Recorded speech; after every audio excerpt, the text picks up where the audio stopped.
नमस्कार दोस्तों। कभी कभी जिंदगी में हम ऐसे फैसले लेते हैं जो हमारे नहीं दूसरों के भाग्य का रुख बदलते हैं। एक कहानी एक काली चिड़िया की। एक ऐसी चिड़िया जिसकी चोंच से गिरते थे सोने के दाने। घना जंगल था, शांत और रहस्यमयी। वहीं एक ऊंचे पेड़ की सबसे ऊंची डाल पर बैठी थी एक काली चिड़िया। उसकी चोंच से झड़ते थे सोने के दाने। जब भी वह गाती, उसकी मधुर तान से सारा जंगल मदहोश हो जाता। लेकिन उसे क्या पता था कि उसकी यह अद्भुत विशेषता ही उसके लिए बंधन बन जाएगी। एक लालची मन का खेल। एक दिन एक बहेलिये की नजर उस चिड़िया पर पड़ी।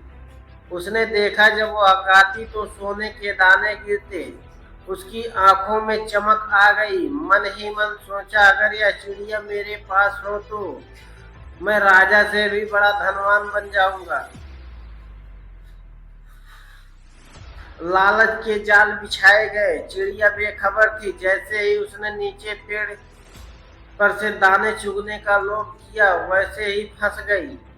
पंख फड़फड़ाए, आंखों में डर उतर आया। जब वह देर हो चुकी थी, बहेलिये ने उस पिंजरे में बंद कर दिया। एक ऊंचा स्वप्न, एक भूल भुलैया। बहेलिया अब अमीर हो चला था। रोज सोने के दाने मिलते, लेकिन उसकी भूख और बढ़ती गई।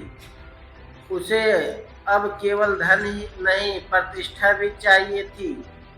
उसने सोचा, राजा को यह चिड़िया भेंट कर दूं तो मैं दरबार में ऊंचा ओहदा पा सकता हूँ।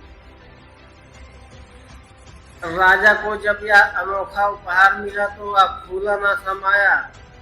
यह तो अनमोल खजाना है। उसने प्रसन्न होकर बहेलियों को ऊंचा पद दे दिया। एक उपहार, एक प्रेम की अनुभूति।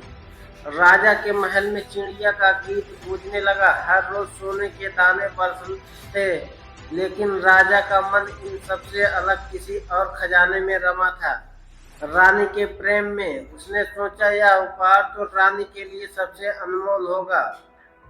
और राजा ने चिड़िया को रानी को सौंप दी।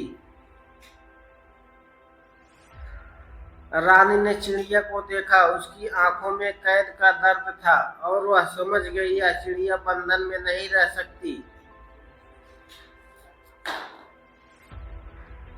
उसने पिंजरे का दरवाजा खोल दिया। चिड़िया पहले तो हिचकिचाई, फिर उसने अपने पंख फैलाए और ऊंचाइयों में उड़ गई। एक गीत, एक व्यंग। अगले दिन से जंगल में एक नया गीत गूंजने लगा। चिड़िया गा रही थी चार मूर्खों की कहानी। पहली मूर्ख मैं थी जो बहेलिये के जाल में फंसी।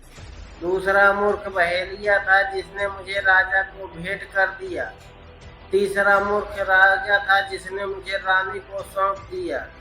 और चौथी मूर्ख रानी थी जिसने मुझे आजाद कर दिया। पर क्या रानी वाकई मूर्ख थी, या उसने चिड़िया को वह दिया जो सबसे अनमोल था? अब चिड़िया फिर से अपने ऊंचे पेड़ पर बैठी थी। उसकी चोंच से फिर सोने के दाने झड़ रहे थे, लेकिन इस बार कोई जाल नहीं था, कोई लालच नहीं था। बस एक उड़ान थी, बेखौफ, बंधनों से परे।